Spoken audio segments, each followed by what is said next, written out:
Hello, welcome to the Sutlffian Report. Today we are going to be talking about left foot, right foot, Qibla point. Uh, if you think that's Susian attempt at humor, yes, it is. As this is a Christian show, we are going to start with a reading of God's Word. Today I'm reading from Acts 16, verses 23 to 40. And when they had laid many stripes upon them, they cast them into prison, charging the jailer to keep them safely. This is Paul and Silas we're talking about, who, having received such charge, thrust them into the inner prison and made their feet fast in the stocks. And at midnight, Paul and Silas prayed and sang praises unto God, and the prisoners heard them. And suddenly there was a great earthquake, so that the foundations of the prison were shaken. And immediately all the doors were opened, and everyone's bands were loosed. And the keeper of the prison awakened out of his sleep, and seeing the prison doors open, he drew out his sword and would have killed himself, supposing that the prisoners had fled. But Paul cried with a loud voice, saying, "Do yourself no harm, for we're all here." Then he called for a light and sprang in, came trembling and fell down before Paul and Silas, and brought them out and said, "Sirs, what must I do to be saved?" And they said, "Believe on the Lord Jesus Christ, and you shall be saved, and your house." And they spoke unto him the word of the Lord, and to all that were in his house. And he took them the same hour of the night, and washed their stripes, and was baptized, and he and all his straightway. And when he had brought them into his house, he set meat before them and rejoiced, believing in God with all his house. And when it was day, the magistrates sent the sergeants, saying, "Let those men go." And the keeper of the prison told this thing to Paul. "The magistrates have sent to let you go. Now therefore depart and go in peace." But Paul said to them, "They have beaten us openly, uncondemned, being Romans, and have cast us into prison. Now do they thrust us out secretly? Nay, verily, but let them come themselves and fetch us out." And the sergeants told these words to the magistrates, and they feared when they heard that they were Romans. And they came and besought them and brought them out and desired them to depart out of the city. And they went out of the prison and entered into the house of Lydia. When they had seen the brethren, they comforted them, and departed. Paul and Silas rejoiced at being counted worthy to suffer for Christ after being beaten. They sang songs of praise to God. Their songs told of a God that loved. These songs of adoration to Jesus, the second person of the Trinity, were the catalyst for this earthquake. Paul knew the Roman culture. He knew that the jailers would rather take their own lives than face what would come if they did not have the strength to follow through.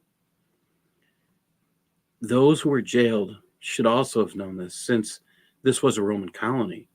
It was this knowledge and the actions of a loving God who put this all together that caused not one to leave.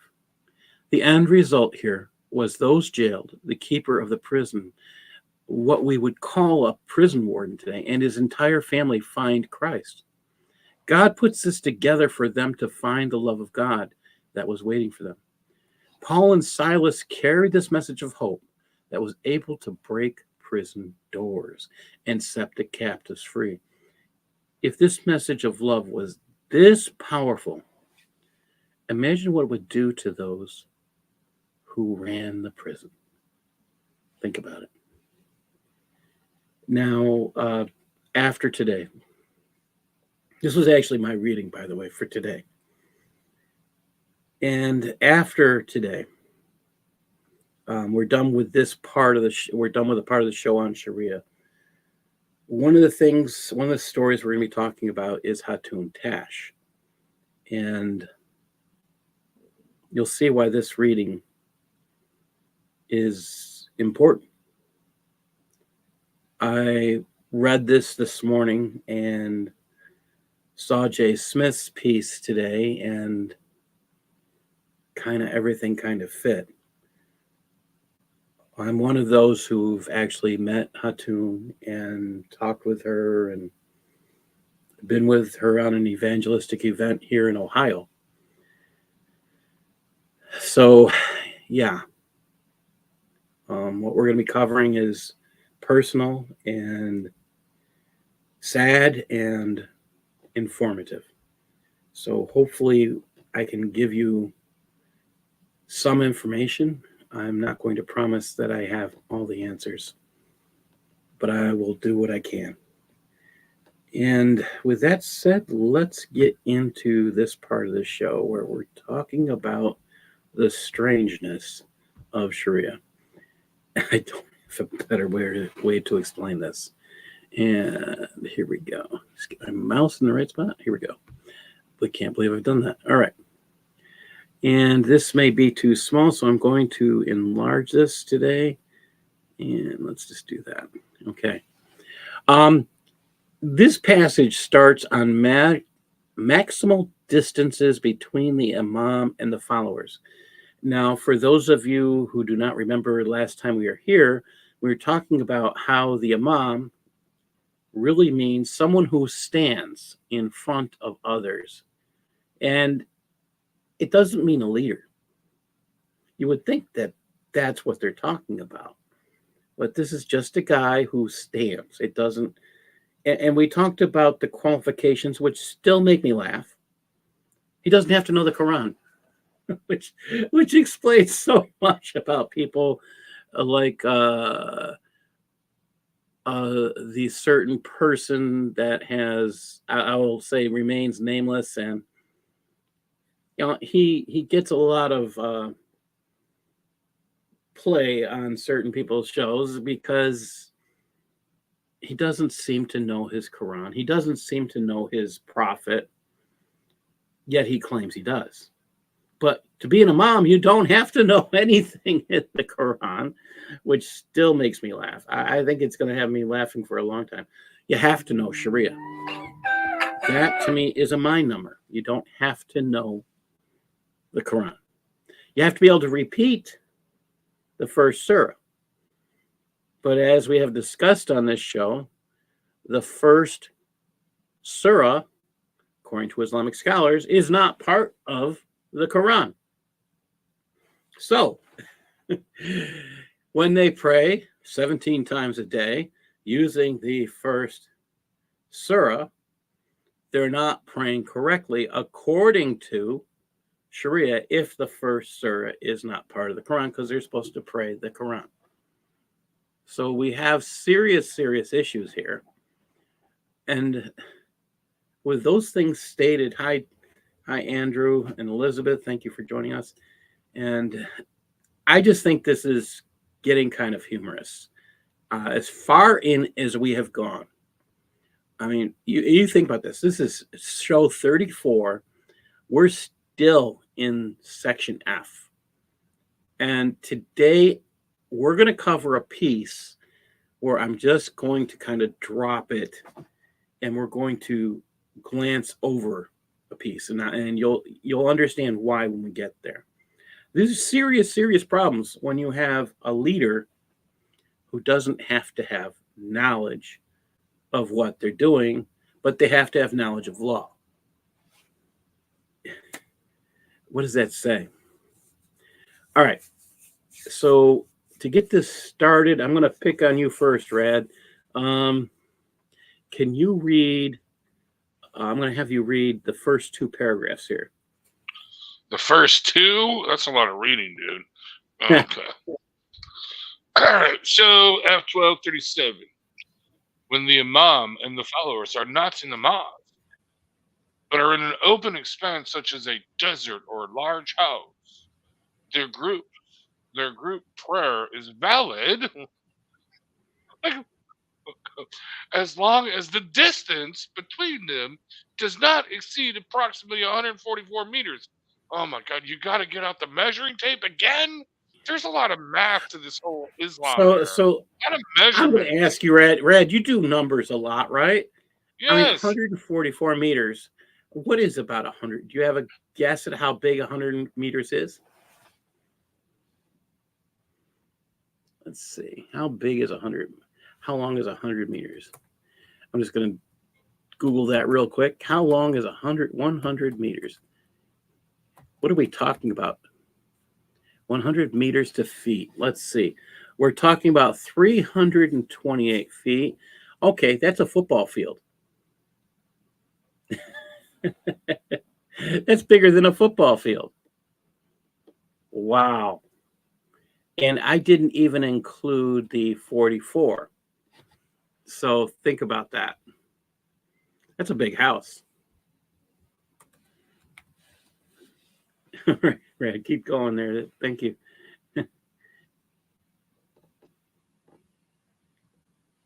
Hello? Sorry, I muted myself. Red, are Sorry. you? Okay. Yeah, All right. I'm here, Okay. yeah. Okay, yeah. So yeah, that's about 400 and something odd feet there. Yeah. If farther apart than this, their group prayer is not valid. Allah will not accept you if you are not correct. Wait, you said social 400. Oh, I didn't even catch that. 400 distance. feet. We're talking Yeah, about it's three about football 400. fields.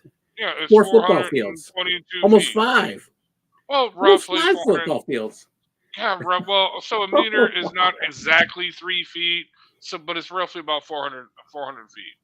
It's like 3 Wow. inches under 3 feet is a meter, if I recall correctly. Anyway, Wow. actually, funny, I'm trying to convert to the metric system with cooking because it's so much simpler, just to let you know. So I'm really kind of getting into that. Anyway, but think about this, dude. See, well, this is a miracle of Allah. He introduced social distancing. Do you not understand that the correct distance not to spread COVID in 1500 years in the future is exactly 144 meters? You see? You see? Seriously, what the hell? If farther apart than this, the group's prayer is not valid. What the? And dude, this is very specific 144 meters. Okay? If there are rows of people behind the Imam, this distance is the maximum that is valid between each row and the one in front of it, even though there are miles between the Imam and the last row. Or a fire, a river. Because, yeah, that would have to be swum to reach him. Or busy street between. Really, dude? Can I ask you a question, Rad? Sure. 500 feet. Can you put miles in 500 feet? Well, miles like Well, 500 yards. I'm sorry, 500 yards. 500 yards. Well, Let's make it that easy. No, well, 500. Well, that would be 1,500 feet. So yeah, that would be a mile. 500 yards would be a little over a mile because I believe if I'm a mile is like what 1,100 feet. I believe. Yeah. I think it's 5,000. No. They're 1,500 feet, something like that. I can't remember. Yeah. What? Yeah. 1 mile is 1,100 feet, I believe, or 1,200 feet, something like that. Okay. Yeah. Anyway. But yeah. Miles. Yeah, I think there's some play here. All right, let's keep going. Right. Yeah, this is just gibberish here. If the Imam is in one building and the follower is in another, such as 2 houses, or if there is a house in or a school where the Imam is in a courtyard and the follower is under a covered porch, or vice versa, then the maximum allowable distance is the same as for outdoor, definition above, provided that there is nothing between the Imam and the followers and the obstructs passage and the followers that obstructs the passage to the Imam, such as a lattice work window. Can't have that. No, can't have a lattice work window. Allah no likey the lattice work window. And provided that there is nothing that prevents the followers from seeing him, such as a closed door. So you got to see the Imam. The Imam is all important. to their prayer. I mean, think about it. This is so man-centric. The imam is extremely important. You have to see the imam, okay, to know when to properly do your yoga, your prayer, what do you call it? Prayer, yoga, whatever. Okay. All right. Was that 2 paragraphs? All right. Yes. So, can you read the next one, Sharon? Yeah. The group prayer is valid when the imam is in a mosque and the follower is in an adjoining space, provided that there is 144 meters or less between the follower and the edge of the mosque, and that between the follower and the mosque there is not a barrier lacking a breach in it. Breach meaning, for example, when the follower is standing before a wall's open gate. If such a person's group prayer with the imam is thus valid, then the prayer of those behind him or in the row with him is also valid, even when these others are numerous, and the group extends beyond the area fronting. Next page. I'm trying to get there. Sorry. Oh, I went too far. Oh. In fronting the gate. Such a person's group prayer is not valid if he turns from the gate, or if the wall of the mosque, a window, or a closed door, locked or not, lies between him and the imam. So I have a lot of questions here, and here's my biggest question: can anybody? I mean, we talk about being able to see him. Can anybody see this guy who is 144 meters, which is exactly as I'm just going to put this up here. Houston Euler put it up. It's 0.89 miles. Yes, it's 472 feet. So we have a problem here. There are no miles, so that tells you that there's some scientific problems with this passage. First of all, you can't fit miles into 0.089 miles. All right, that's hilarious. We have problems with being able to properly hear someone at that distance. This is we're again, if we're claiming that this is all based on something, it can't. There's no scriptural references here. They would cite them. So we're having serious problems. And I like this. If you want more fun with math, read Quran and look up the description of the thrones in a circle. I like that one too. So we have problems. Poor mom. They're all important to prayer. They want people to be able to see them, but can you see somebody at 144 meters? Another problem here. While I don't have the Arabic word-for-word translation right now, I doubt if they had put into here the word meters, how old is this Arabic that they're translating? This is a problem.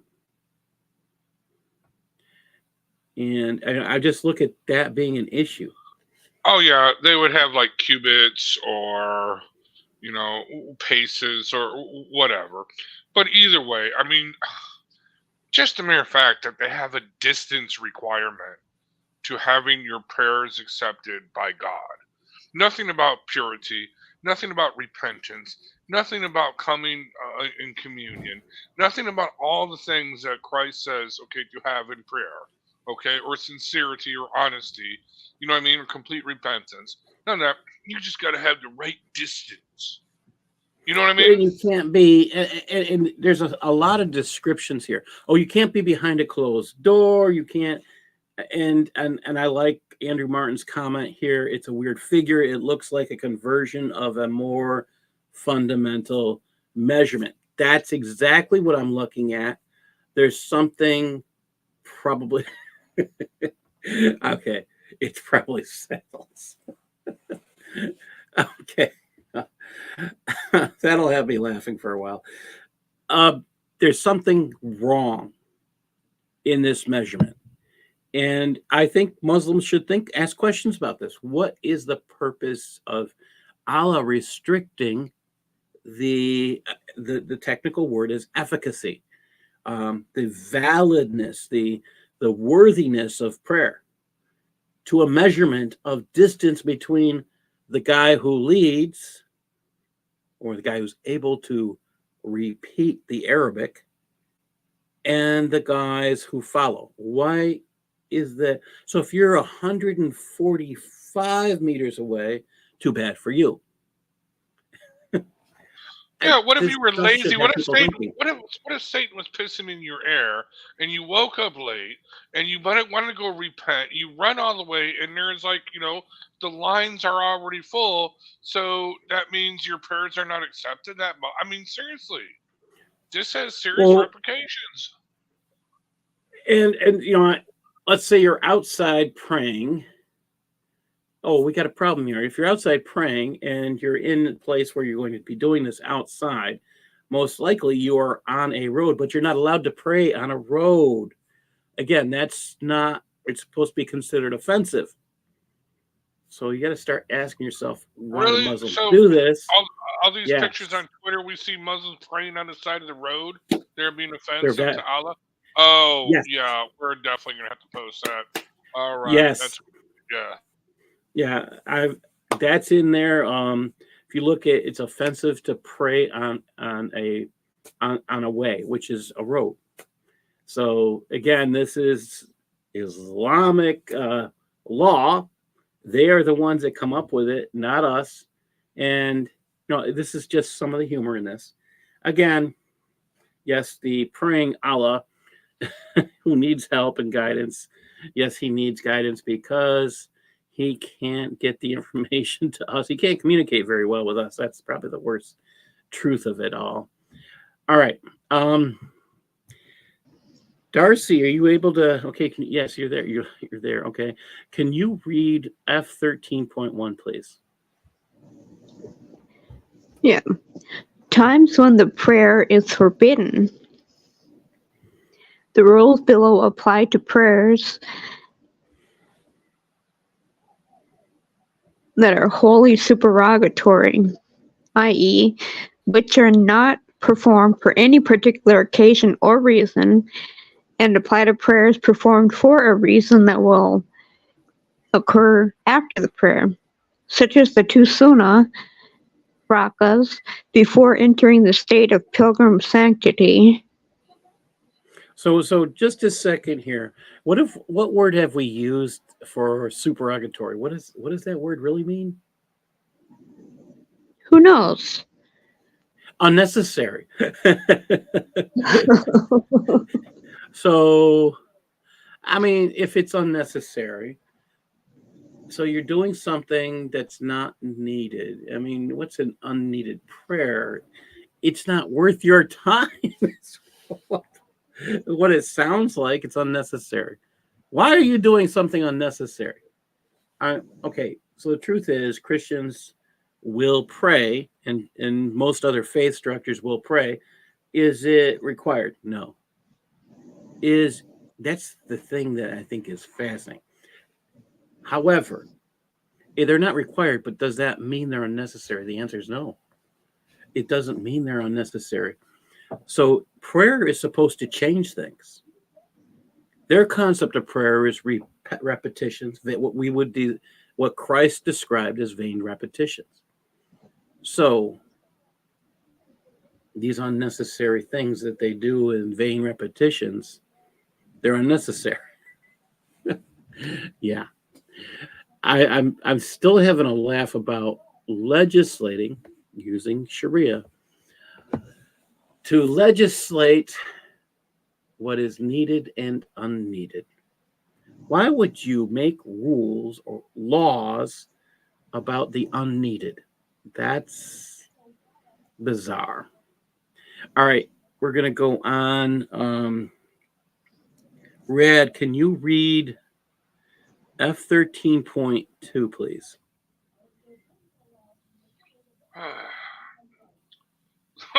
Read the stuff on the left first. We'll get into the stuff on the right, and we'll have a good laugh. Okay. All right. So read the stuff on. Okay. Yeah. Okay. The prayer is unlawful and invalid. from sunrise until the sun is a spear's length above the horizon. That means they're defining. This is the funny part. N means it's a note. They're trying to explain what they mean a spear's length. So, okay. Meaning when a distance equals the sun's diameter appears. Oh, so now we got to do geometry? We got a Euclidean geometry for prayer? We got to seriously sit there and come out with the sextant and sit there and measure the distance of the sun's diameter appears between the sun and the horizon? Are you kidding me? Okay, this gets funnier. I mean, the guy who started all this can't read. All right. If he can't read, do you think he understands the concept? Right. Well, right. The math. Yeah. Well, you see, yeah, okay. From the time the sun is at its highest point in the sky until it moves on. What the? From when the sun yellows before the sunset until after it was set. After praying the current dawn prayers, and after praying the current mid-afternoon prayers. So Allah doesn't like listening to people if they're not praying on time. He's taking his siesta during those times. He doesn't want to be woke up. Come on, dude. You know what's happening, Raven? I was gonna sleep. No siesta time. Yeah, he does have that big, huge throne out there. That he's got to put his huge butt on. I mean, I don't know if that's because he's put too much weight on. I don't know. But here's what it really says. This is the part that made me laugh. If you'll notice 13.2 and 13.3, if when you look at them, something's wrong. I mean, you'll see these huge amount of words. I picked on 13.2 and I asked Usama to help me with it. It says, it is forbidden to pray, and you cannot pray until sun is rising, until the height of the spear, when it be exactly at the same height of the spear, or until it disappear. So all this other stuff you see on the left under the word spear, it's not there. Really? Yeah, that's so this is where, understanding Arabic. So I'm going to recommend people who buy this book, Reliance of the Traveler, go to their phones and pick up an app. It's normally on phones today. It's called Google Translate.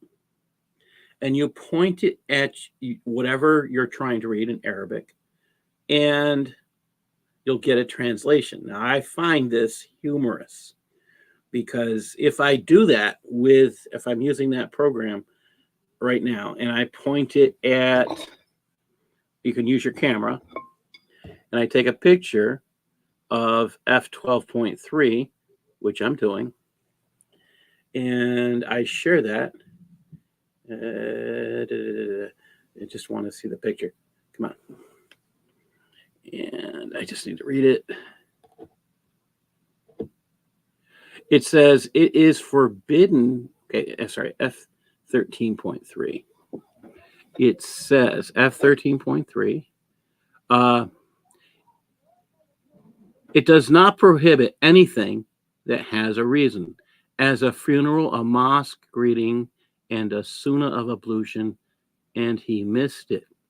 Do not perform from the rocket. Okay, so while some of that sounds like it doesn't make sense, so let's F13.3. It's permissible at the above times to offer non-obligatory prayers. Unnecessary crap. Unnecessary. And that are performed for a particular reason, such as the performed for again, we're talking about funeral prayer. Okay, so now you understand why that was such a mess. I mean, that's the stuff that bothers me. Okay. That has a reason. It's not forbidden, such as a funeral message. What's going on here? I mean, when you look at some of this using your Google Translate app on your phone, you're going to sit there and go, why did they put all these other words in there? Because they have to make it sound legit. I mean, again, you can pick up your phone, point it, get that Google Translate app, And you're going to sit there, and some of these things you're just going to sit there and laugh. It's not because, yeah, here we go. Andrew Martin and Houston Euler are going to have us in tears laughing. The javelin was the weapon of choice during the Fulani Jihad. Oh, yes, it is still today. As well as during the Mahadist War in Sudan. It's still being used by certain wandering Sufi ascetics. Exactly. And Houston said a spear's length from which distance from the pool of bloody water? Oh my gosh. And here, spear length at what distance from your eye? These are all valid questions. All right. And these are, I mean, and Andrews did say this. You know, I'm sure, you know what, all those questions that are asked, I'm sure Muslims have asked that, and they broke out into fights and violence and blood was shed. You know what I mean? Well, yeah, I mean, these are important things. Hearing aids. So that's like the most annoying. So the questions here are just kind of, they're really valid questions. I mean, how long should the spear be? If you're going to measure with a spear, tell us the measurement of the spear. I mean, yeah, you're doing Euclidean geometry on this to determine when to pray, and they're not giving you the tools to do it with. No sextant, no compass, no nothing, no distance of the spear, the length of the spear. I mean, because that changes everything. But you know what? Here's the thing, dude. Islam is no. It's to this is no. How I'm at a loss for words. You know what I mean? Well, I'm really at a loss for words over this. I mean, this is just. I mean, seriously, we're going back and we're talking about that spear in F12 13.2. But if we read how slight this is, I mean, they talked in F13.3. They put a whole bunch of words there, and if you read it in Arabic, it really doesn't make sense. And that's part of the insanity we're getting at. So we're going to go on. This is why Muslims actually need to read this stuff. If you're going to read this stuff, I mean, if you want to know about, hey, you could become the imam actually reading this stuff. But do you really want to become an imam after you read this? Probably not. You might just say, okay, this is too nutty for me. Yeah. You can't say it any better, Darcy. You know it's beyond ridiculous when Rand is speechless. Oh my gosh. Yeah. Does the Arabic say that stuff about the diameter? No. All right. 13.2. It says it. That's the exact translation that I put up there on the right. The exact translation. It's forbidden to pray, and you cannot pray until sun is rising until the height of the spear. But we don't know the height of the spear. We don't know the distance of you from the spear. Wouldn't it be exactly at the same height of the spear? Again, too many unknowns, so you can't actually follow through. So this is totally, totally bad. And Andrew put up another one. Allah will surely test you through something of the game that Well, you know, only Allah knows. Well, then, yeah, if only Allah knows, he can't communicate how to follow his rules. And as we know, the Quran is clear as mud, and here we have Shariah clear as mud. Sadly, I would like it to be more clear, because then we could actually have a decent discussion on, is there validity? Is there anything making sense here?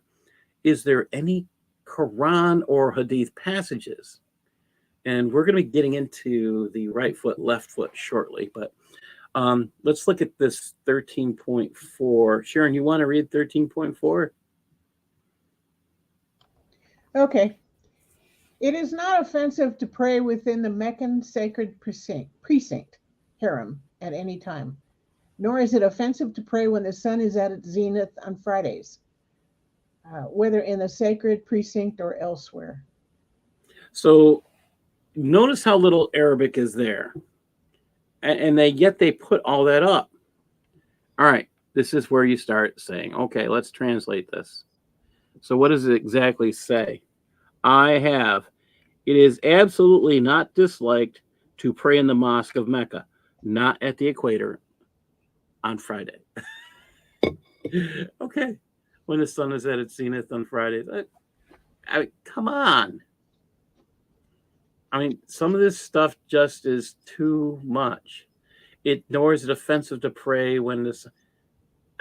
Is it offensive to pray within Mecca's sacred precinct? Now, here's the thing. Mecca sacred precinct. They're talking about the Haram Mosque, the forbidden mosque. The place they all want to go pray is forbidden. I thought haram means don't go. I mean, it's a no thing. Yet, when you teach people don't do things that are haram, yet you require them to make a pilgrimage to something called haram, are you sending two messages? Absolutely.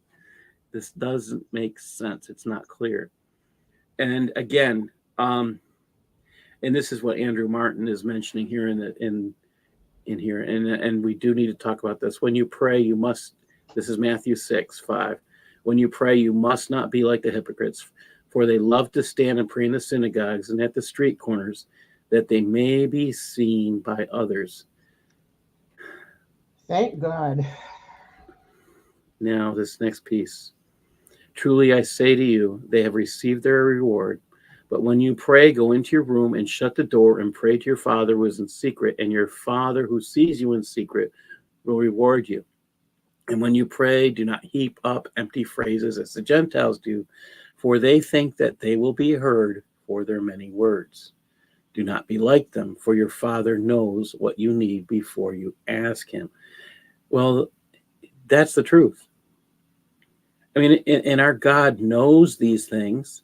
He sets you up. And if you actually were here at the beginning, you heard us talk about how God set up Paul and Silas for an incredible miracle, which led to, we're talking about an earthquake.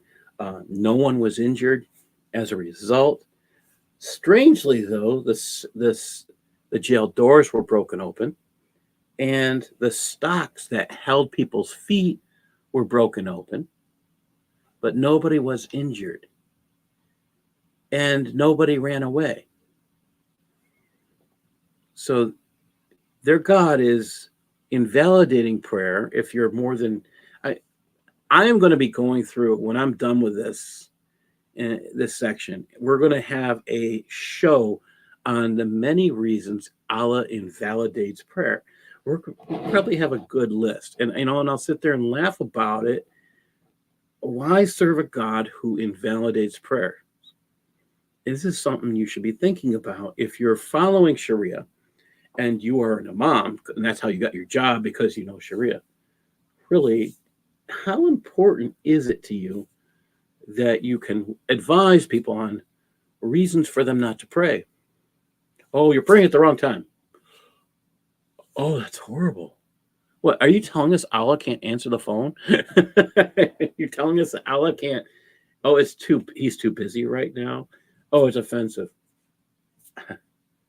Our God is bigger than that. And I thank God he is. Thank you, Lord. All right, let's go on. This is some of the insanity here. So this section has to do with right foot, left foot, point to Qibla. Qibla pointing. I mean, this should make us all laugh. And I think Eric is occupied, so I'm going to have, let's see. Rad, I'm going to have you read 14.1. However, when you get to the words that seem very, very difficult to pronounce, give it your best shot, because I'll be honest, I don't think I can pronounce it correctly.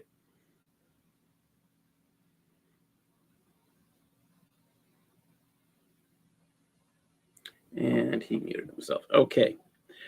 I will start here. Someone unable to stand may pray the prescribed prayer seated. Okay. Someone unable to stand may be able to pray the prescribed prayer seated. Now listen to this. That's what it says. O is notes. And need not make it up. Okay, you're allowed to sit. Remember this piece. Unable, meaning that standing involves standing involves manifest hardship, and it will cause illness or the worsening of a present illness or cause vertigo, as when one is on a ship. Oh, if you stand up and you're seasick, oh, you're going to probably fall down and vomit. Really not the thing you want. But again, if you're on a ship, why are you doing this? You don't have to pray when you're traveling. We've already seen that excuse. So why would you? Vertigo. Okay. This is the other part here. Notice they mentioned on a ship. Again, there's no reason for that. This would be considered an unnecessary prayer. You're praying on a ship. Why? Because again, unnecessary. Even if it's a mandatory thing, it's unnecessary because it's already said you don't have to pray when you're traveling. Okay. All right. If you can't stand up because you get vertigo and you're on land, that's what I'm going to say. The excuse here of a ship makes no sense because they've told us over and over again, you don't have to pray when you're traveling.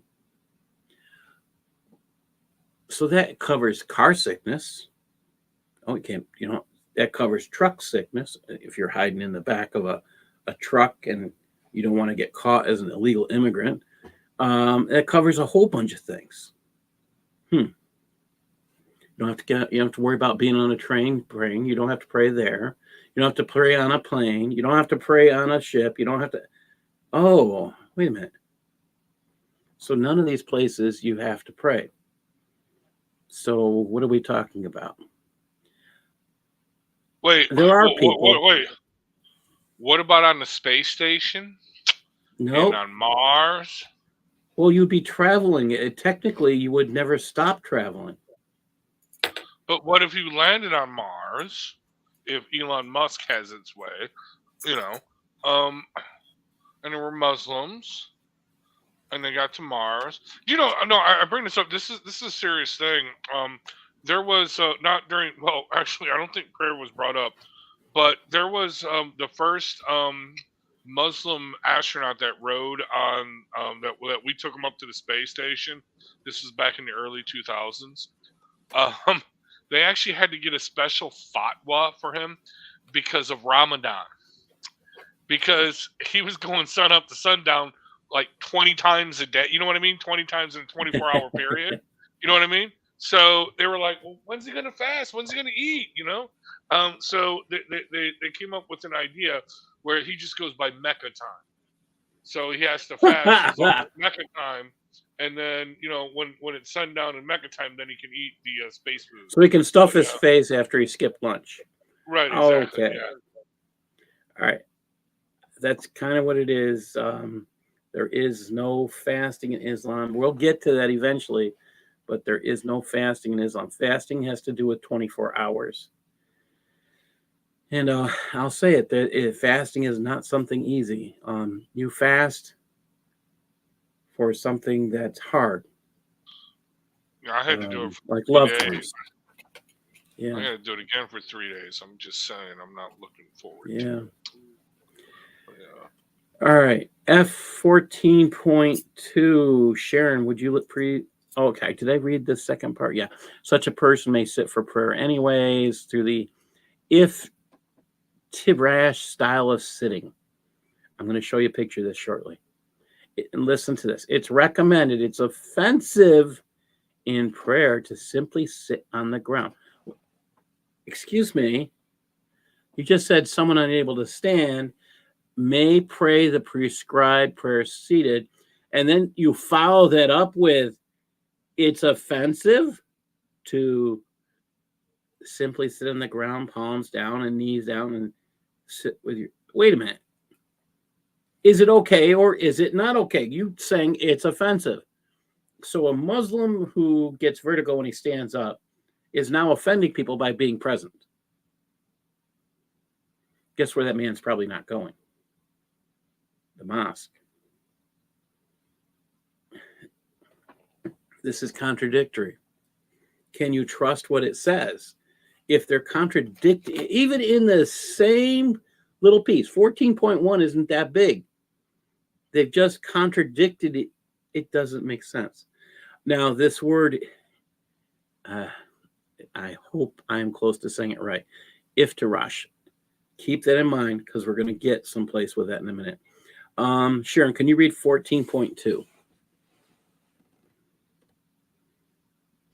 Yeah.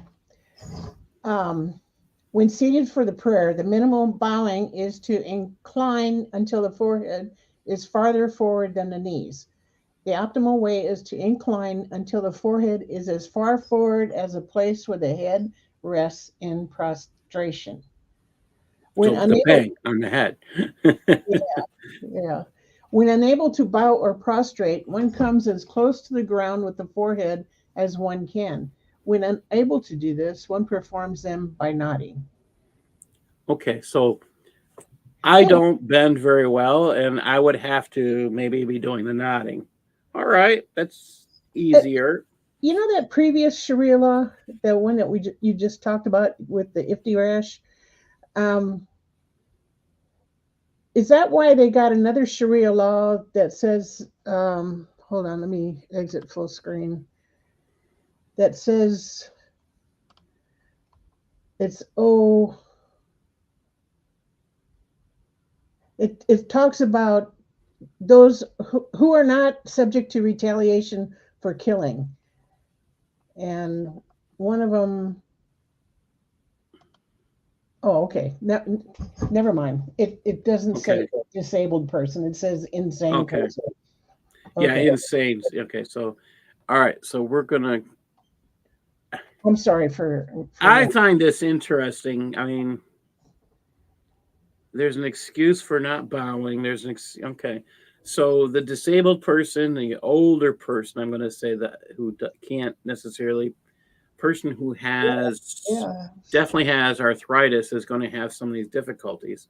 And you'll find some people able to do this, but the truth is, as you get older, you don't bend as well. And you know, I said it. I would be one of those not able to do some of these things. I've had injuries to my knees and things. So again, these guys are supposed to be warriors, so you would expect that they would have some of these arthritic conditions. And this is probably why this piece is done. Well, I don't know if we can call them warriors. We can start by calling them raiders. Because during Muhammad's time, they were thieves. They attacked caravans and stole from them. So really, these are excuses for thieves with arthritis not to do things that are too difficult. Sounds kind of hard to accept, but that's pretty much what it is. Now, this is what they're talking about. Remember at the beginning of the show, and I advertised, I said left foot, right foot, Qibla point. You know, I sat there trying to figure out, really, is this something you can do? So take a look at their left feet. And their right feet. Their right feet have to be pointing forward. Notice that you don't see their toes. Well, they have to be pointing forward. And if these guys can't, I mean, if that's too uncomfortable position, too bad for them. This is all they're allowed to do. If they can't stand, but again, it's offensive to sit in this position throughout the prayer because it's offensive to sit all the way through prayers.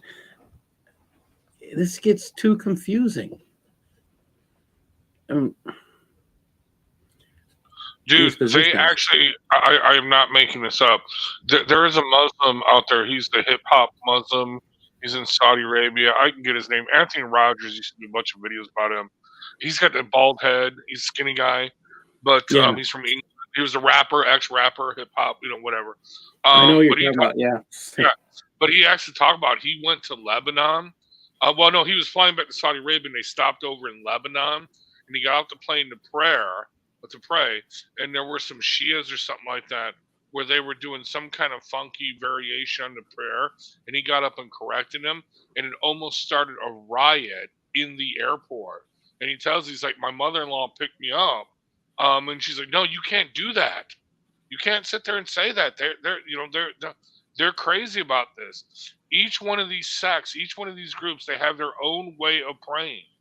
And if you come in there and you try to tell them that's the wrong way of praying, or no, they'll go to war with you. They will literally beat the crap out of you. Because how dare you tell them, because Allah will not accept my prayers if I am not doing it the special Tai Chi Chuan way with the perfect form. Yes. People are idiots. Okay, so this gets, this is just, the truth is some of this is just kind of bizarre. And again, I looked these up because there is a quote controversy between these two positions. And I'm not going to attempt to correctly pronounce them, but it just makes you ask questions. What's really going on? When I started looking these up, I found a guy who claimed there was Islamic scriptures that back this up. Now, I'm going to see if I can do this now. I'm going to put up the document that I found. And in this, you'll notice I'm going to share the link. It's centralmosque.com. You look for fiqh, and then they have the Ta'iftar. So is it Ta'irq or Iftirash? How should men sit in prayer? Okay, so what's the correct way for men to sit in prayer? And they give all this information. This position is when a person sits with the left posterior on the ground, his right foot placed vertically with toes pointing forward. Don't say that. Towards the Qibla. And the left foot is on the side emerging from under the right foot. The funniest thing about this, when I sit here and read this, the Quran is the book without details. Why do they have details all of a sudden? Okay, let's keep going. Slightly different from this iftirash position, which is to place the left foot on its side, sitting on it, and keeping the right foot vertical while resting on the bottom of the toes, turning them towards the Qibla. Okay. And then it says, according to the Hanafis, the more superior, his preferred method is that one of the iftirash positions in all sitting of the prayer. However, though it's not the preferred method, it would be permissible in light of rigorously authenticated hadiths to sit in the ta'arruq position as well. Okay. So I'm looking at this, and he starts to cite hadiths. Here's the first one. Aisha narrates that the Messenger of Allah would spread his left foot and keep the right foot on standing. All right, problem. Here's his citation. Muslim 195. According to Sunnah.com, this says, the hadith is narrated on the authority of Abu Musa, not Aisha. And it says that someone, again, they're put in, the Holy Prophet, did not say that he had no concern, but said he is not one of us. Okay. The truth here is, if you look down the bottom, it says Book 1, Hadith 195. You look just below that, it says Book 1, Hadith 195. So I said, okay, let's just check and see if that's the difference. So I went down and I looked. Okay, let's just see. Is this correct? All right. And this is Abu Hurairah, still not Aisha. It says, the three are the persons with whom Allah would neither speak nor would he observe them on the day of resurrection. Abu Mu'ayya added he would not look at them, and there's grievous torment. So he's got this citation maybe totally screwed up. Maybe. Again, it says, Aisha narrates that he would spread his left foot and keep the right one standing. So I thought, what would happen if I did a search for left foot? on Sunnah.com. And let me show you what happens. And I'm just going to pull this right over on the screen. So when you do a search for left foot, okay, you get left and foot in the same. Okay. And I think it went too far. Right. And we're just going to go down. We don't have Aisha talking here. All right. We got left foot placed his left hand, left thigh, right foot. Okay. We still don't have Aisha talking. I mean, I've been looking for a while. I mean, this is just really, he could spit either on his left or under his foot. One foot crossed over the other, the right on the left. Then you do the hokey pokey. And you turn yourself about. I was just thinking that. If you notice the scroll bar on the right, it's a lot of passages with left and foot. I mean, why are they? I mean, you notice here we got Sunan al-Nasa'i, we got Abu Hamid at the end of the last two rakas of prayer. The prophet would move his left foot forward and sit on his left butt cheek, and then he would say something. Did they have to invent these things later because they realized there's no details in the Quran about how to pray? Again, it's just saying what he did. It's not saying it's the correct way to pray. But again, they have to imitate the guy they think is perfect. Again, they're not being told to do this. Only they are at the same time. This is where things get really bizarre. Again, right foot vertical, laid his left foot down, sat on his left haunch. Notice nothing here says pointing to the Qibla. All right, now if I put in Qibla here, I'm not sure if that'll pop up. Oh, we'll try this. Then he forbade spitting left or right. We got Qibla in there. We're still not seeing Aisha. But notice on the right, the scroll bar is huge. We're talking about spitting in there. Forbade a man to spit. We got a lot of spitting going on here.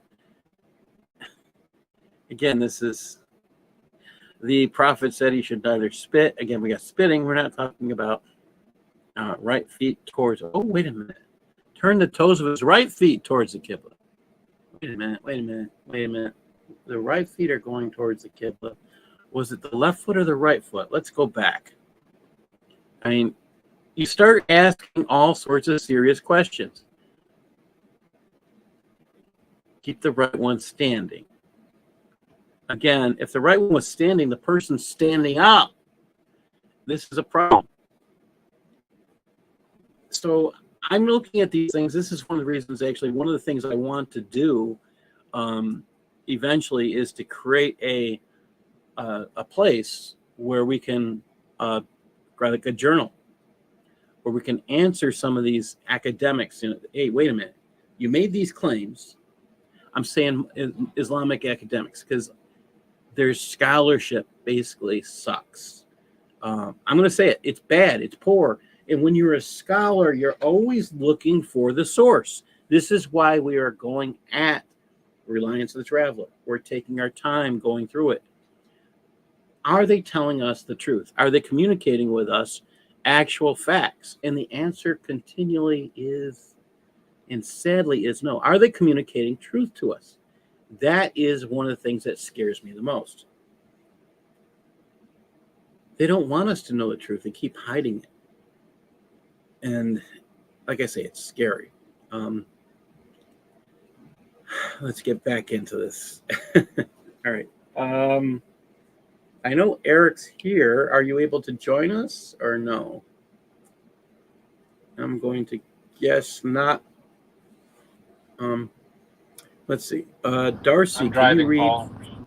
Okay. Darcy, can you read F14.3, please?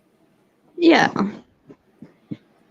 If an abscess or the like prevents one from sitting, then one sits standing.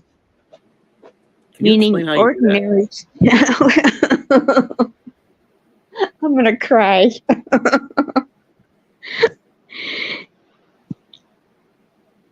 Ordinary standing with the intention of sitting. So you're crouching basically.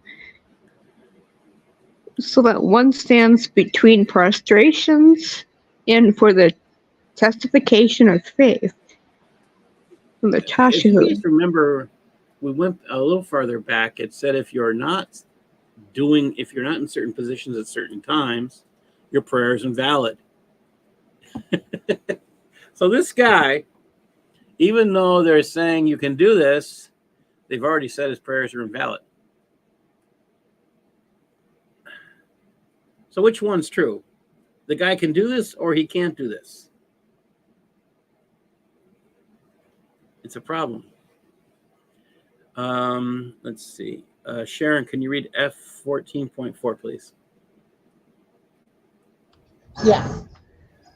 If one is capable of standing but suffers from a painful swelling of the eyes or something similar, such as a wound that can be treated by having a patient remain lying down, and a reliable physician in terms of knowledge and expertise in medicine who can be believed, tells one that praying while on one's back will enable one to be treated, then it is permissible to pray while lying down without having to make up the prayer.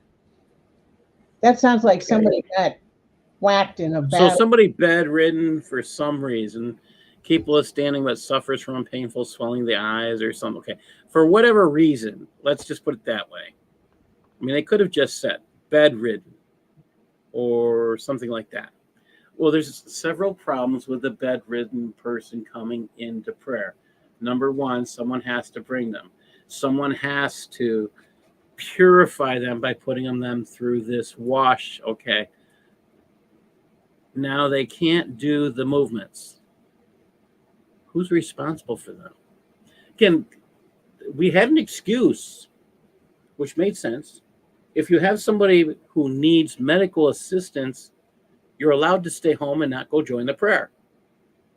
So why are you bringing them with you when they need medical assistance? So they're trying to, tell people, well, you need to be there. You have no excuse. You gave the excuse and now you're not allowing them to use it. It just let them stay home. This is kind of confusing. Again, it's Shariah. We found Allah is the one who makes excuses for whatever he gives a rule for, but painful swelling of eyes or something, and a religious and a reliable physician, expertise in medical knowledge, tells one that praying while one's, again, it's sadly gobbledygook. All right, we're going to go on. Read F14.5. I think I've got the rest of it on the next page. Okay. If unable to stand and unable to sit, one lies on one's right side. Okay, we're just skip the right oops, is. we got to interrupt this show for this news break here. All right. Is everybody aware of Harvard's President Gay, whose testimony has lost Harvard millions of dollars? By the way, this is a woman who has been doing her testimony revealed that it's not against Harvard's behaviors to yell from the river to the sea, which means kill all the Jews. Well, It depends on the context. Genocide depends on the context. That's what she said. Yes. Depends on the context. I mean, if they're actually killing Jews, then that would be against Harvard. But talking about killing Jews and committing genocide, well, the first question she was asked was, if someone came in and said, kill all the black people, would that be wrong? And she said the same thing, which was kind of, I don't think she expected that, because if you looked at her eyes when she answered that question, she did not expect that. All right, here's what she said. This is again.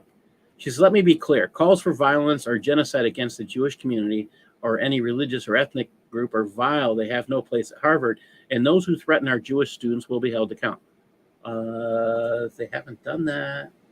So you're making crap up. All right. Here's the part that I found fascinating. She said, and she's apologizing to people. Here's her reason. Notice this last line here. Substantively, I failed to convey what is my truth. Does anybody know what my truth means? I'll tell you. I don't usually show stuff like this on a Christian show. Urban Dictionary has a definition. It's BS. It's a lie. So a president of Harvard went before a congressional panel and afterwards claimed she lied to Congress. And she's not being disciplined for it. By Congress? She's not being disciplined for it by Harvard. And as you can plainly see from the Urban Dictionary, this is plain language for BS. I have a problem here. Oh, well. Well, she also played your. We got another news update on this. This same woman, this is coming out. I mean, there's a lot of stuff on this woman. Now, I thought this was humorous. This poor woman, trying to get my mouse in the right spot. Okay, Harvard covered up secret plagiarism probe into the president's Claudine Gay during anti-Semitism storm. They threatened the New York Post. According to Harvard University, Harvard University covered up a high-level investigation into whether its controversial president was a plagiarist and used an expensive law firm to threaten the New York Post over their probe. The college announced Tuesday morning that it had investigated Claudine Gay over whether some of her academic work was plagiarized and had cleared her of breaching the college's standards for research misconduct. This person's the president of your college, and you're investigating her for plagiarism. There's a problem here. You should definitely remove this woman. This is DEI at its finest. This is anti-racism training. Because no, seriously, according to anti-racism training that I have taken, it is racist, okay, white supremacy, to actually quote and cite someone else's work when you're writing it. It is racist and to show up on time for meetings. As a matter of fact, in one of the congressional meetings, I don't know if it was this one or no, it was the one on trans women. Okay, they actually had to stop the hearing because the black woman, the DEI woman, the anti-racist woman was late. She deliberately made it a point to show up late for the congressional hearing because she wanted to prove that she was not a racist. Okay, no, it is racist to actually quote and cite people's work that you are citing. It is racist, okay, to show up on time for meetings. It is racist just to do anything other than be a complete lech that this woman is. No, this woman plagiarized herself, not just once, not just twice. Oh, hold on. Let me finish this. Hold on. So this article continued. You're right. So hold on. Your part of the story is coming up. Harvard only disclosed the investigation when the university's governing body, Harvard Corporation, said it unanimously stood behind her, despite a firestorm of criticism of her, about her evidence to Congress. Oh, but there's an update to that story. And this came out today. I was just going to ask that, if they were going to fire her. Oh, so this came out today, and I love this article. I like the New York Post, as you guys are seeing. I really like the New York Post. So, Oh, prominent by the way, professor. wait, Well, hold wait, on. by the Let me way, get through this okay, first. all right. Let me get through this, Rad. Okay. Prominent professor whom Claudine Gay allegedly copied calls for her to be fired. So basically, let's get this right. Prominent professor Claudine Gay plagiarized someone who's calling for her removal. Again, this came out today at 3:22. So I saw this and okay. Prominent professor has called for immediate sacking of Harvard University president Claudine Gay to steer the school back towards sanity after she allegedly plagiarized other academic works 40 times.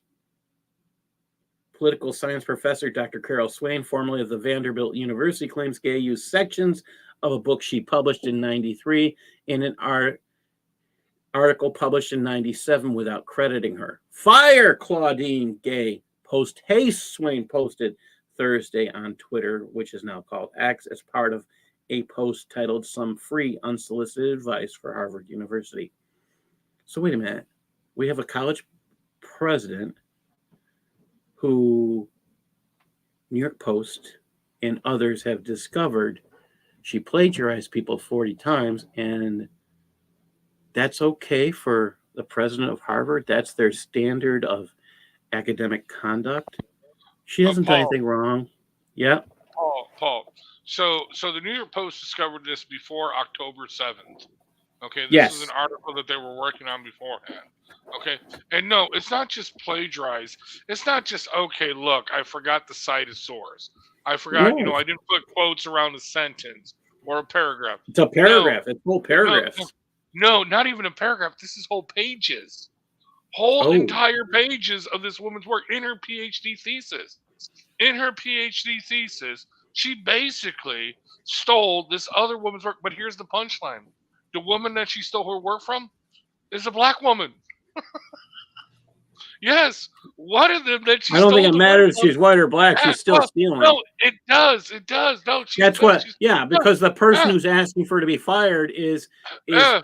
prominent conservative speaker Carol Swain, and At she's first, asked for this woman to be fired.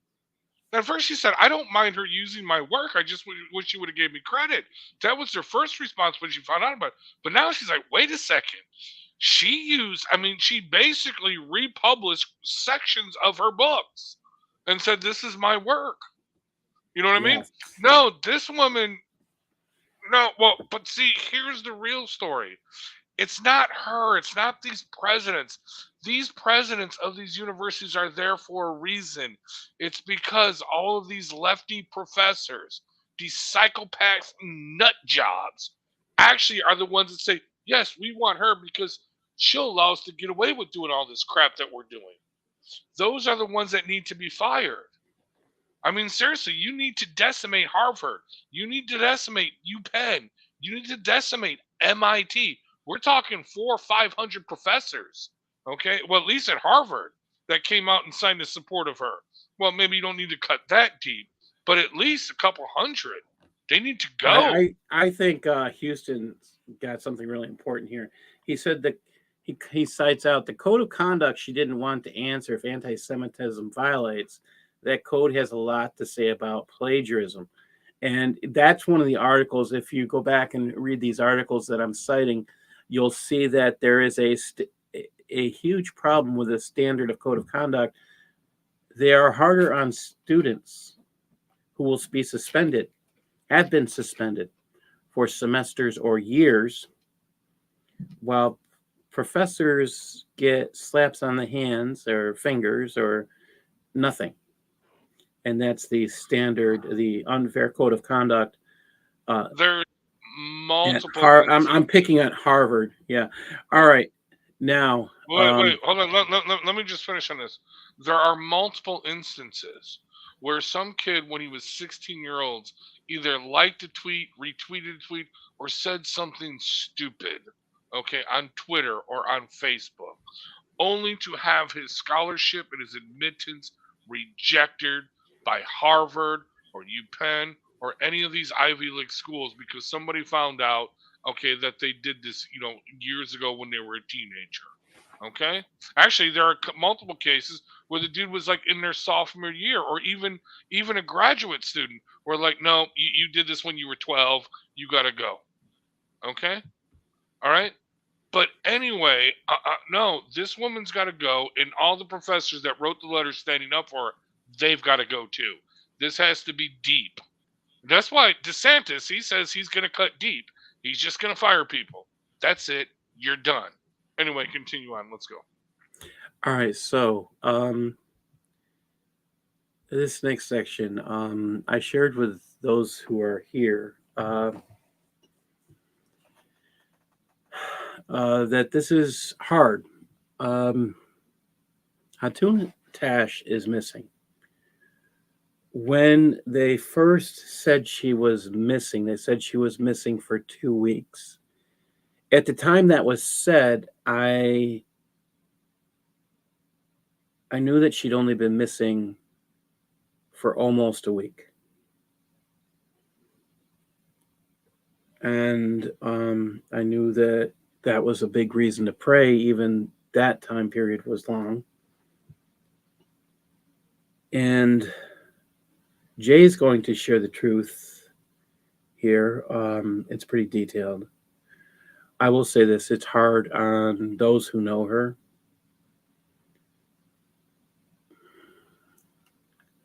You're going to hear some words said in here that may make it hard to understand. Hatun really believes that her job here on this earth, if she's still with us, I'm saying that out of sadness, I don't know, was to be like Paul. I want you to think about that as you listen to this. That's one of the reasons why I'm thinking that the section I picked and the section I read before I saw this really fits today. That's why I interrupted for a news break. I was going to do this last week, and this news story today came out about Carol Swain. I love Carol Swain. She's one of my friends on LinkedIn. So I'm going to play this video, and we'll talk about it afterwards, but I do not want to stop it during. Okay. Oh, wait, I'm sorry. Hold on. I gotta put the sound back on. Sorry, guys. All right. Let me stop sharing and put the sound back on.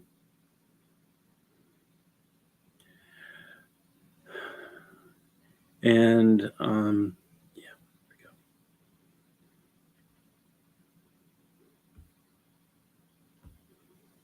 And many Muslims would like to see her just leave the scene. Some who would have even tried to kill her. There have been a number of attempts against her life. She was stabbed in the head at Speaker's Corner on July 25th. Oh, whoa, what happened here? All right. 2021, so about 2.5 years ago. It's on Fander Films. You can see it. You can see the man stabbing her. Why she wasn't killed? And now I know why I was doing that. Okay. We don't know. The police were there. They went after the man. Wait, stop. Oh, no. 2.5 years later, and he's still out somewhere, free. While Hatun has survived that attack, she was able to get up within 10 minutes and continue preaching the gospel, though she had blood streaming down all over her face. A year ago, 2022, on September 23rd, a convert to Islam, his name is Edward Little, came from Brighton on the train to come and kill Hatun with a gun. He was about to buy the gun. He had the 5,000 pounds in his knapsack when he was arrested by the police. The police knew him. They were following him, and they actually stopped him before he could do his damage. In his knapsack was the money. Also, there was a map of Speaker's Corner and a picture of Hatun. So he was on his way to kill her. He even admitted when he was being questioned at the police station. In fact, interestingly, he was just convicted last Friday, which is December the 15th. And he has been convicted now for 16 years for trying to attempt to kill Hatun. So there have been attempts. There's others that I'm not free to tell you about, or also because that's not what we're here about. We're here to ask another request, and that is, in the last month, we have lost contact with Hatun. We just don't know where she is. She has a team in London who have not been able to make any contact with her. The last time she was seen by anybody on her team was on November the 19th, after Speaker's Corner on that Sunday, as they saw her off on the train as she went home. On the 20th, Monday, the 20th of November, she did have a phone call. So we do know that she was alive and well on that day. And since then, we really don't know what has happened. Now, there have been some emails that have been sent purportedly by her, but they are her email, which is a generic email that's used by the team. And they supposedly are written by her to 3 different individuals, all 3 of whom, except for one, really don't really know her that well. And that's odd. What she says is just very generic, that no one can take me out of the Lord's hand, and that I am safe, and just don't worry about it, and I'll tell you in a few weeks. Well, that was way back on December the 3rd and December the 4th. And she hasn't at all said anything in the next, more than that, she has not contacted her own team, which she always does, is always in touch with her team. And that concerns us. Those of us who love her, those of us who have worked with her, she has been our colleague. For my case, I've known her for over 10 years. She used to be on the ladder with me there at Speaker's Corner every Sunday. She took over my ministry when I left in 2017. So that's over 6 years ago. But since those emails have come, and one just came about 2 days ago, again, a generic email, and those on her team do not consider it to be authentic. They think that these are inauthentic. What has concerned us is this: there have been 3 different missing person investigations that have been logged by the police in Britain. 3 times, people on her team have logged these missing person investigations, and all 3 times, the response has been from the police is that this woman has no address, which is true. She doesn't have an address because of the dangers of her and the fact that she cannot get an address because of her past and because of who she is and what she does. And so the police have just shut down and closed down every one of those 3 investigations. So we need your help, because we would like these investigations to be reopened, because if anybody can find her, the police are the ones who can do that. They have the means to do that. They have the ability. We don't. And what's more important, we're not even sure if she is purposely trying to stay away. Maybe there is something that's come up that she needs to do. Maybe for medical reasons, she is no longer in the public sphere. Maybe she is overseas. We don't know. But always, whenever anything like this comes up, she always tells her team. This has not been the case this time, and that's why we're putting it out to you and putting it out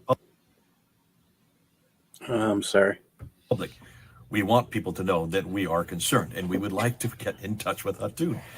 So this is what you can do. If you are living in the UK, write your MP. Tell them that you want the police to reopen the case, to look and find Hatun so that we know she's safe. If you're overseas, write to the British Embassy and ask the same thing. Let's get this up and going. Let's find Hatun, and let's find out if she is safe. Now, saying that, let me just say something about Hatun, and I know probably Hatun, if she even hears me saying this, she'll probably get very angry, because Hatun is rather unique. She is not like anybody I've ever met, and having worked with her for these years, she doesn't walk by the same drumbeat that the rest of us walk. She sees herself like Paul in the 1st century. She is a Pauline of the 21st century and models what she does much like him. Remember, when Paul was there in the 1st century, he would go to Laodicea, Cappadocia, Berea, there in Ephesus. Every city he went to, he would go right into the synagogue, and he would confront the synagogue leaders with what they had done to Jesus Christ. Hatun sees her job as much the same way. She goes from mosque to mosque to mosque without being invited, and she confronts the imams with their Quran, and also with the errors that she has found right through their scriptures. And that's, of course, she gets the same type of reaction that Paul got. And sometimes she has been beaten up. Other times she has been thrown out of mosques. She's been, I think, in over 400 mosques all by herself. But in a 3-year period of doing this, she brought 1,000 Muslims to Jesus Christ using this kind of methodology, a methodology that I wouldn't use, that probably none of you would use or would be able to or capable of doing so. 17 imams have become Christians because of her and because of the work that she is doing and because of the provocative nature of the type of ministry she has. So I understand why the Muslims are upset. I understand why they would like to shut her down. And maybe that could be the case. But as a fellow brother in Christ and as one who is one of her colleagues and have been working with her for the last 10 years, I do know that Hatun would not be at all worried about what's happening to her. And she would probably, if she does come out of the and into the public sphere again, she'll probably have an awful lot of things to say against me and putting up this video. And probably she would say this: listen, I'm doing the Lord's work. This is the kind of work I always do. You know that Paul was beat up. Paul was thrown into prison twice. He was almost stoned to death. He caused a riot in Ephesus, and they finally killed him in Rome. And you know, she says this to me all the time. In Matthew 10, it's very clear that those who go in the name of Jesus Christ, commissioning the 12 disciples, what did Jesus say in that commission? He says, I'm sending you out as lamb before wolves. You're going to be hated for my case. Listen, Hatun has been hated. You're going to be persecuted for my case. Yeah, listen, Hatun has been persecuted. Jesus said to the 12 disciples, you're going to be jailed for my name. Hatun has now been jailed 4 times, falsely jailed by the police just there, Metropolitan Police there in London alone. And then it says you're going to be flogged. How many times has Hatun been flogged? She's come into the workshop when I'm there with a broken foot, with broken ribs, and even almost a broken neck, all done by Muslims who confronted her because of what the work that she is doing. So she's certainly been flogged and jailed for Jesus' name. And then number 5, what it says there in Matthew 10, you will be killed for my name. That's the commissioning of the 12 disciples in the first century. Hatun reminds me all the time. Every one of the disciples was hated. They were all persecuted. They were all thrown in jail. Every one of them was certainly flogged, and all of them, except for John, were killed. She said, if that's their commissioning, that's my commissioning. And what does Jesus then say in verse 34? I have not come to bring peace. I've come to bring the sword, to set father against son and mother against daughter. And Hatun has a Muslim father who is an imam, and certainly he would love to see her killed. This is what we know. This is what we have heard. What does Jesus then end off in verse 38? For he who is not willing to bear my cross is not worthy to be my disciple. That's Jesus' very words. And Hatun takes that seriously. Therefore, in some ways, I do know that if she has been killed, if somehow the Muslims have finally got to her and they have put her away, she's back home with the Lord Jesus Christ. She has gone home. Because the Lord Jesus will not have her leave this earth unless it is of his choosing. And she has reminded me that over and over again. If this is her commissioning, then she's received her commission. It's commissioning for all of us who serve Jesus Christ. It doesn't matter what type of venue. It doesn't matter with what kind of people. We should all be willing to be hated. We should all be willing to be persecuted. We should all be willing to be jailed, flogged, and yes, even killed if need be. And if this is the case for Hatun, then we know that she is home. She has gone home, and she is with our Lord Jesus Christ. But until then, until we do know what has happened to her, we need your help. We would love you to help us out because we would like to find her, and we would like to continue to work with her, and we would love to know that she is safe. All right. This is Jay on the 20th of December, going into the 21st now. I hope that we can say in the next time I talk to you that we will have found her. But if we do not find her, and if we do find that she has died or has been killed, then we will know that she will be home. She will finally be home. God bless you. This is Jay then. Over and out.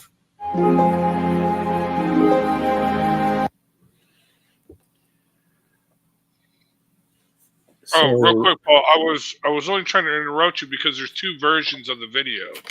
There's the first one that was posted, which is cut out. That's what I thought you were getting to. I thought, you were playing the first version. Yeah. This video tells a lot about Hatun. She's not your average person. It does speak to her pretty much living on the streets.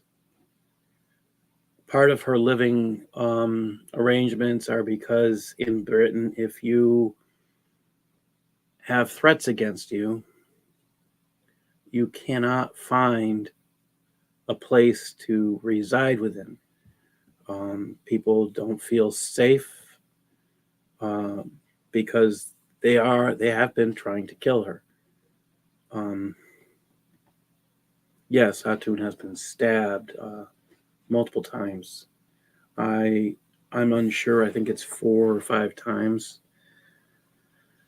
As you heard, they have purchased gun. They were purchasing guns. Edward Little case came up, and I asked Usama if he thought that case was why she had disappeared,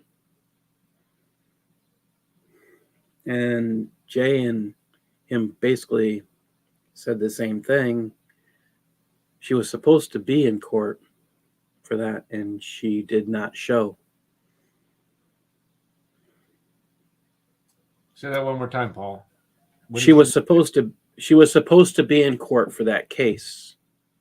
Which and case? she did not show. For the Edward Little case, where he was given 16 years. And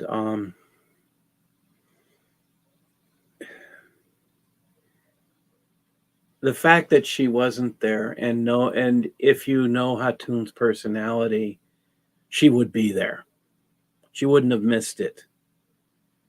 And Well, if you know that right Hatun, there- you know she would have wanted to share Christ even with that man. Well, that and right there, if she did not show for a court date, okay, that is where she is the victim, and she doesn't show up. That right there should spark a police investigation. No, I'm calling this out.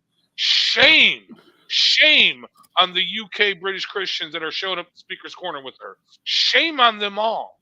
They need to be at that Metropolitan Police Station every freaking day they can be there and saying, demanding, where is Hatun?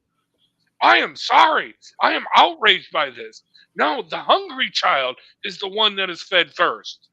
Not the one, well, she's with the Lord will protect her. Okay, that's fine. You need to be there for her. Was she there for you? Yes. You need to be there for her. Whether, okay, look, it could be an embarrassing situation where, she had whatever, wandered off and just wants to be left alone. That could very well be. But the fact that she did not show up for a court case where she is the victim to give testimony to, that right there should spark an investigation by the police immediately. Where is our victim? Hello? Okay? And shame on Bob, Builder Bob. Shame on DCI Ministry. Shame on all of them for not being at the Metropolitan Police Department every day, for not printing out flyers, for not handing them out. Where is Hatun? Don't know. Red. No, Some right? of that they have been there daily. Why are we seeing videos of that? I can't. You need to make videos of that.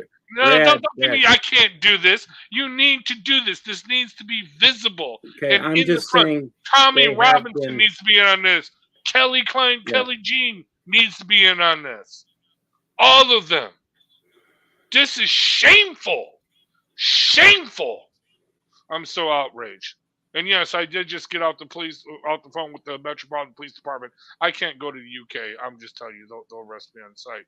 But I'm just saying, seriously, no phone calls, no emails, no letters. You show up if you are in the UK. And yes, Dominic, you're in the UK. You need to be there too. Every one of you. If you are not, then shame on you. And that's it. I'm going to email Dominic tonight. If you are one of the imams, if you are one of the thousands, I am going to say, who came to Christ as a result of her persistence. And if you know Hatun, you know what I mean by persistence.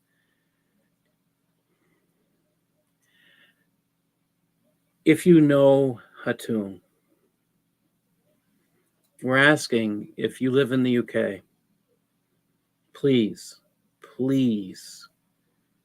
contact the police headquarters in your area and ask them. I'm not saying Metro UK. I'm not saying that for a reason. I am saying contact the police in the UK. I am not saying a specific location. Why? Because the pressure needs to come from various different areas. While Jay was giving a specific location, call your member of parliament if you live in the UK. Now I'm going to have you put it someplace else. This video is available on YouTube. Go look it up. It's on DCCI. And share it. Post it on Twitter. Post it everywhere you think of that can be seen. How dare we be silent? I agree with Rad. Amen. I've met her. I've met her, and it hurts to know that she's missing. I know there are many people who know her far better than me. Sama Dakdak, Jay Smith. They're confused as well as sad, and there's reasons for the confusion. That's part of the truth of this. Hatun has in the past gone off the grid a couple times, so there was some confusion. Is if this was something going off the grid again. So, do we have any idea how long ago that was, Paul? The last time this happened? I actually have not pursued that part, but there have been times she just goes off the grid, and I don't believe this is the hard part. Yes, she's gone off the grid. Yes, she has communicated in some manner before when she's gone off the grid. Do I think she's gone? You know, I'll put it this way. There's nothing wrong with praying and fasting for her support. Didn't say there wasn't. I'm going to say that if deeds, God, faith without deeds, you need action, and this is action now. This isn't. Yeah. I'm sorry. I'm just really angry. Yeah, faith. Let me put it this way to you: is if while you're fasting and praying, God gives you an answer, share it.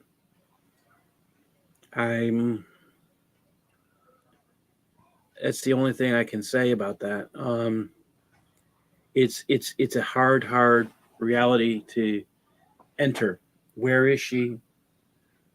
Why has the police given up? I have my own possible thoughts, and I don't want to go down that dark trail. No, well, we need to find her. Hold on a second. On the police giving up.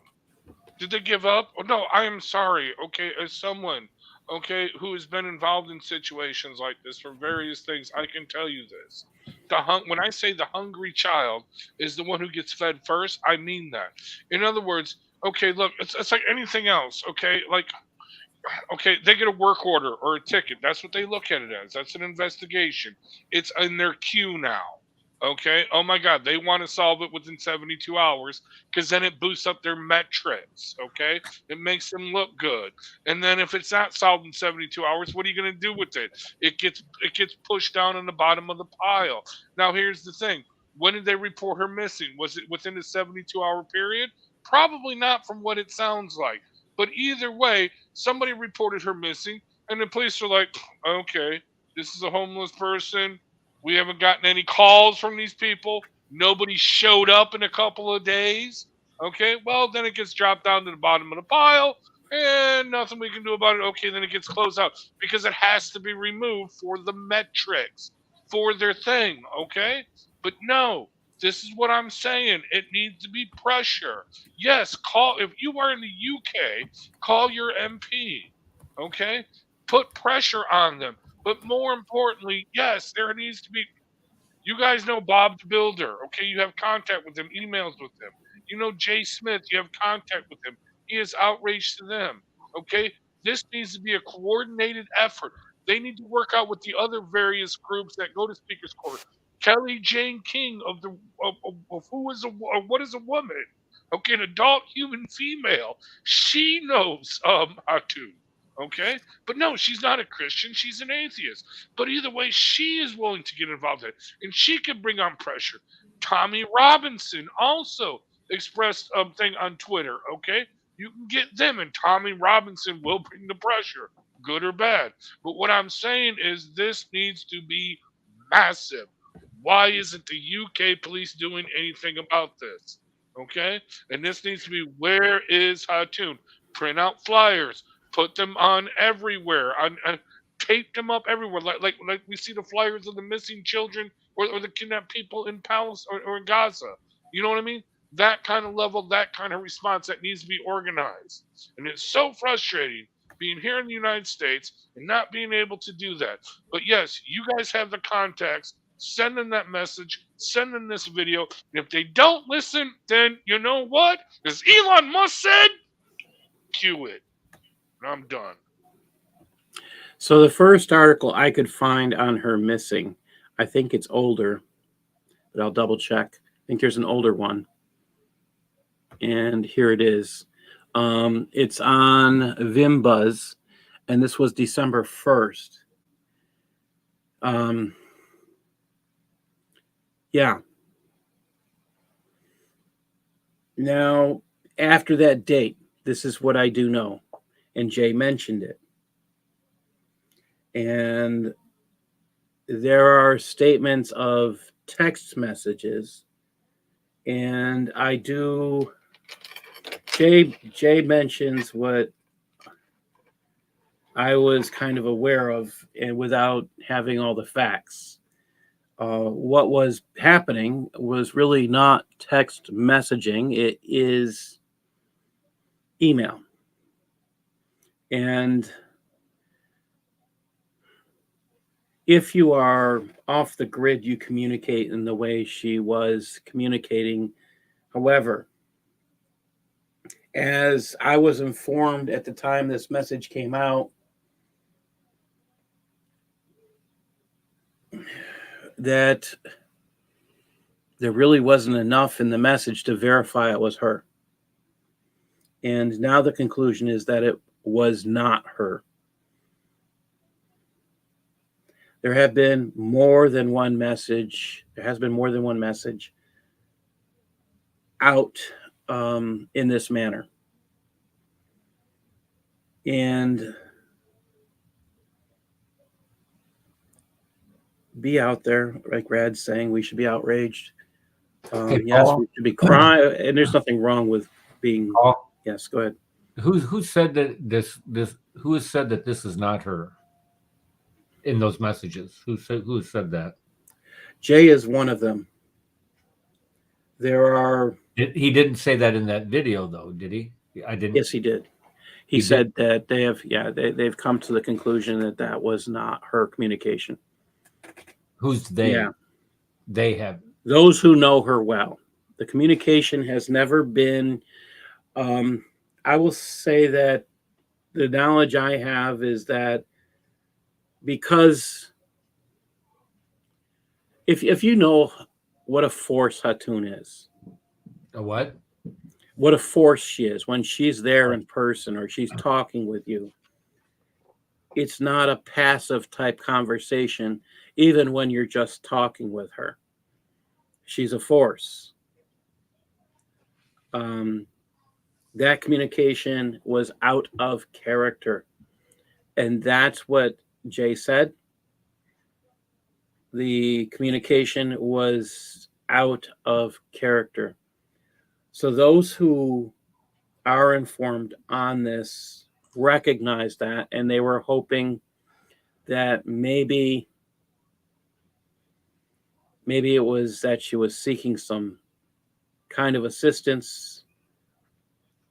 It still could be. That's where we can be hopeful. But well, that's what I'm saying. Well, I'm just saying that the last communication that I had with Jai was that was authentic, and I'm trying to pull that up right now, trying to look and see when this was. This would have been December 3rd, Okay, so that has been a couple of weeks where he said that this he had sent me that message that was sent to Kay from Hatun, and all right, well, maybe there's, they obviously know something more than what we do. Well, actually, if you listen to Jay's video, he says that 3 of the people that she emailed do not know her as well as he does, as well as others. He said something to that effect, where that's where he's saying that, no, I know her cadence, I know her response. This was not her. Okay? But either way, that's neither here nor there. The point of this, again, this may be that she just kind of wandered off, or maybe she got psychiatric counseling. I don't know. This could, or just she just wants to be left alone and she took a vacation abroad or whatever. That could very well be. And it's kind of an embarrassing situation. But either way, no. People care about her, and that would be very rude of her to do that. So yes, if it comes back and that's the situation, then she needs to be told, Well, don't this do is that where again, I because agree people with you. care about you. Huh? This is where I agree with you. Somebody like her and is as much intense persecution that she goes through, as much intense proselytizing as she does. You have to take breaks from that. It's just, you just can't go into combat and be in combat, 24/7, 365. There has to be breaks that you have to give yourself, just not only physically, but also psychologically. But along with that, you have to let other people know, and have a sense of responsibility, to let other people know that this is what you're doing. You're saying, look, I just need to take a break. I need to take a little time for myself. And this is what it really has me concerned about it, because she is, she not only is she just absolutely brilliant, but she is a responsible person. And, to see this is, this it is hurts. tough. It hurts. This is what I'm saying. Pray, fast, and pray. But yes, take action. Take action. I think making those phone calls, posting this video everywhere. I already have. By the way, do not mention my name if you call to the Metropolitan UK Police. They will probably know my name, because I did give them an earful. But no, seriously, I'm sorry, you people in the UK, you need to do more than just, we're going to pray and fast, we're going to make phone calls. No. If you are going to go to Speaker's Corner this Sunday, don't go to Speaker's Corner. Go to the Metropolitan Police Department, the HQ of the Metropolitan Police Department. Rally there. Print up signs. Print up posters. Print up flyers, more importantly. Plaster the whole UK with "Where is Hatun?" We want to know. Where is Hatun? If you need money for this, we can donate money for this. We can get you billboards. We can get you, seriously, put her on a milk carton. I don't know. Get the media involved. We can. If you get Tommy Robinson involved, you will get the media involved. It really is not that difficult, but you got to do it in the UK. We cannot do this here. So you in the UK, you need to do this. And shame on you for not doing it sooner. The first 72 hours of someone missing is the most crucial piece of time, according to all the criminal things that I watch, because I look for mistakes. Anyway, they didn't know, Rad. That's the thing. People didn't know, and we still do not know. Well, we do know she's missing. Okay. Yes, and this is part of the question, and as Eric's saying, this is why I'm saying pray and fast. For everybody who's not in the UK, and for those who are, pray and fast, because we don't have the answers that say she's actually missing versus taking a sabbatical. We don't have that information. We don't have that information. So yes, could she be doing that? Yes. Do we have great appreciation of her? Yes. I wish I had answers. I don't. So that's my best advice. As Rad said, we cannot do anything here in the States. The only thing we can do is share. So my suggestion to all of you, especially to those thousands, and I am saying thousands, who have watched those videos, who have accepted Christ because of what this forceful woman did. I say forceful woman because she, as you heard stated, she lived as a lover of Paul and idolized how he lived for Christ. If you loved that woman who dared to go places most men wouldn't dare, take the risk. Go and beg your local politicians. Go and beg your local colleges. Get this influence out there. Don't give up and press. It's to the point where you can go and put the signs out every place. Call for a march. Do something. You would stand up for Tommy Robinson when he was jailed. Why not have that march? Where is Hatun? I'm going to end this show on that note. I think that's the best thing that the UK could do. A march. Where is Hatun? And leave it at the police headquarters. Jay, I hope you're able to hear this, and our other beloved partners over in the UK, we support you. Thank you.